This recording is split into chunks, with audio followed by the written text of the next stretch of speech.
आपण आलो आहोत इथे आस्वाद. हे फार फेमस असं रेस्टॉरंट आहे. सेनाबन समोरच दिसतंय तुम्हाला.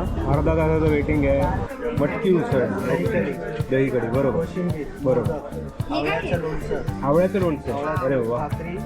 ज्वारीच्या भाकरी, ही वांग्याची भाजी, एक ज्वारीची भाकरी, एक तांदळाची भाकरी, पिठलं, एक ठेचा, लोणी, हे डांगर. डांगर खाऊन बघूया.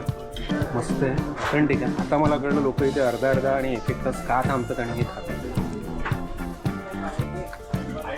हे थाळीपीठ आहे, त्याच्याबरोबर हे टेस्टर जे दिलेलं आहे ना, दही आहे हे, आणि हे ह्याच्याबरोबर खायला अतिशय सुंदर लागतं. जे काही आयटम आहेत ना इथे, प्रत्येक ह्याच्यामध्ये वेगळे वेगळे फ्लेवर येतात.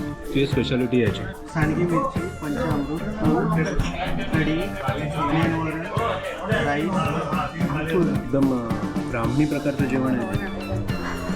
स्वादिष्ट सेवेची साखळी परंपरा. 800 रुपीजचं बिल झालेलं.